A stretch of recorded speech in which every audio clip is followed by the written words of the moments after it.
तुम्ही थांबा पुढे, मामा कुठे गेले?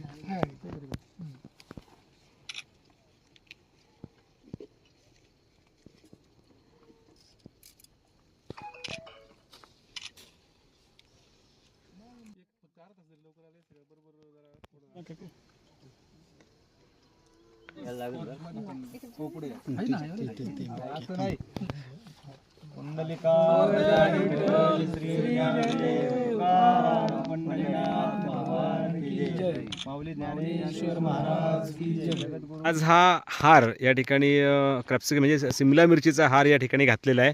खरं तर अनेक वेळा आपण पाहतो की सत्कार करत असताना बऱ्याच वेळा फुलांचा हार घातला जातो, परंतु या ठिकाणी आपण सिमला मिरचीचा हार घालून या ठिकाणी पंचायत समिती सदस्य म्हणून संजय शेठ वराडी हे निवडून आले. याबद्दल त्यांना तो हार घातला. नक्की काय सांगाल याबाबत? काय नक्की संकल्पना कशी आहे?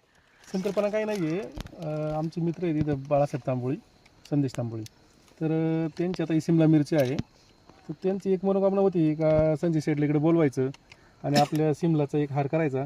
तर बाकीचे मित्रपरिवार आहेत तिथं, सगळे डेरे आहेत, आपले गणेश भाऊ आहेत. तर त्यांच्या सगळ्यांची एक इच्छा होती का एक आपली जी आहेत ही कलर कॅप्सिकम त्याचं एक वैशिष्ट्यपूर्ण असं संजय भाऊला हार घालायचा, म्हणून त्यांचं आज इथं नियोजन केलं होतं. संजय शेठ, बऱ्याच ठिकाणी आपले सत्कार झाले आणि सत्कार होत असताना खरं तर फुलांचा हार घातला गेला, परंतु मैत्रीच्या पुढचं हे सगळं नातं दिसतंय. खरं तर ज्या व्यवसायात आपण आहोत त्या व्यवसायाचं प्रतीक म्हणून तुम्हाला सन्मानित करायचं हे तुमच्या मित्रांच्या सगळ्यांच्या मनामध्ये आले. काय वाटतंय?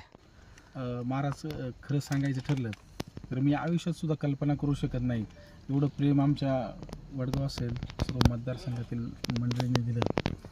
आणि यांचा राजा गुरु महाराज म्हणतीन याने देव तुम्हा ऐसे मज पामराची काय थोरपण पायाची वाहनं पायीवरी, या उक्तीप्रमाणे मी खरोखरच आज मी धन्य झालो. ह्या लोकांनी जे प्रेम दिलं आणि मला जी यांची सेवा करायची संधी दिली, आणि आज हा मिरचीचा हार म्हणजे मी आयुष्यात कधी विसरू शकणार नाही. जे म्हणजे हे अनोखं ना भूतो ना भविष्य, मी फार माझ्या कातडीचे जोडे करून जरी हे केलं तरी कधीच विसरू शकणार नाही, असं मी हे सर्वांचे आभार मानतो. एकंदरीत हा सगळा सन्मान होतोय, आपण सगळे ग्रामस्थ या ठिकाणी आलात आणि हा सन्मान करताय, काय भावना आहे नक्की? आज आमच्या गावचे प्रगतिशील शेतकरी बाळासाहेब सुरेश तांबोळे यांनी पंचकृषीमध्ये एक बागायतदार म्हणून अतिशय मोठं एक भव्य मार्गदर्शन करत असताना पंचकृषीतील शेतकऱ्यांना त्यांच्यापासून याच्यामध्ये खऱ्या अर्थानं आपलं शेती व्यवसायातून प्रगती कशी होते याचं एक मार्गदर्शन बाळासाहेबांच्या माध्यमातून अनेक शेतकऱ्यांना या ठिकाणी पंचकृषीमध्ये मिळलं. आणि त्याच माध्यमातून आज पंचायत समिती सदस्य माननीय संजय शेठ वराडी ज्या मातीची आपली नाळ जोडलेली आहे त्यातून आपल्या जीवनाचा उत्कर्ष आणि प्रगती होते.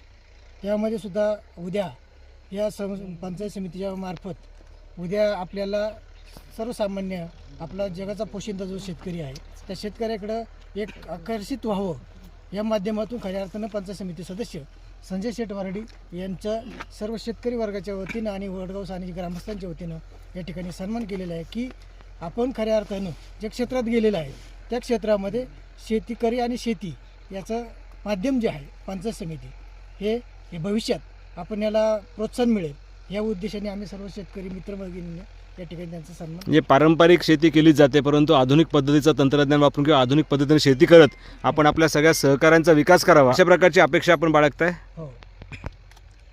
काय सांगाल या ठिकाणी आपले सगळे सहकारी या ठिकाणी जमले आणि संजू शेठच्या ठिकाणी हा एक आगळा वेगळा सत्कार होतोय?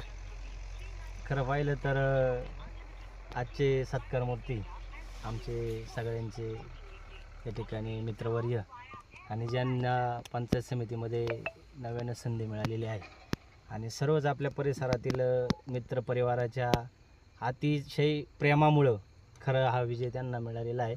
आणि म्हणून ही संकल्पना आमचे कृषीतज्ञ या ठिकाणी बाळासाहेब तांबोळी यांची सगळ्या शेतकऱ्यांना कायमस्वरूपी मार्गदर्शन असतं. आणि म्हणून आज त्यांनी हा आगळा वेगळा सत्कार इथं आयोजित केला की आपण ज्या शेतीच्या माध्यमातून या ठिकाणी एक आपली ओळख निर्माण होत आहे. आणि खरं पाहिलं तर त्यांनी अनेक शेतीमध्ये प्रयोग केले, पण शिमला मिरचीमध्ये त्यांचा हा प्रयोग यशस्वी झाला आणि त्यांची एक वेगळी ओळख या परिसरामध्ये निर्माण झालेली आहे. आणि म्हणून तेच हे घेऊन का शिमला मिरचीच्या हार करून हा सन्मान त्यांनी या ठिकाणी केलेला आहे. आणि म्हणून सर्व उपस्थितांच्या वतीनं आपण संजू शेट यांचं पुनश्च एकदा अभिनंदन, आभार व्यक्त करूयात. धन्यवाद. बाळासाहेब, खरं तर आपल्याबद्दल या ठिकाणी बोललं जातं आहे की आपण एक आगळेवेगळे प्रयोग करत असता आणि आपले सहकारी मित्र संजू शेट या ठिकाणी निवडून आलेत आणि तुमच्या मनात ही संकल्पना आली आणि तुमच्या शेतामध्ये बोलून या ठिकाणी सगळीच मंडळी एक आली, म्हणजे राजकारणाच्या पुढे जाऊन फक्त राजकारणासाठी तर मैत्री म्हणून तुम्ही हे सगळं करताय. काय वाटतंय? मुद्दा असा आहे की राजकारणाचा काही रोल नाही, एक शेतकऱ्यांचा नेता कसा असावा याच्यासाठी आम्ही हा संकल्प डोक्यात ठेवला होता. काहीतरी आगळं वेगळं, हार तूर तर सगळेच घालतात, पण आम्ही जे पिकवतोय त्याचं कुठंतरी हे झालं पाहिजे म्हणून आम्ही ती संकल्पना राबवली. म्हणजे एकंदरीत पारंपरिक पीक, मगाशी मी जसं म्हटलं, पारंपरिक पीक न घेता आपण आधुनिक पद्धतीने काम करावं आणि आपल्याकडचं जे नेतृत्व पुढे चाललंय हां. त्याचा सन्मान त्याला आपण कुठंतरी प्रेरणा भेटली पाहिजे. आणि योगायोगाने ते पंचायत समितीत गेल्यात, शेतकऱ्यांना अनेक अडचणी असतात, तर त्या सोडवण्याची अपेक्षा आमची आहेच आहे त्यांच्याकडनं. मित्र म्हणून काय वाटतं, सोडवतील, करतील प्रयत्न 100% काय? सोडवणार.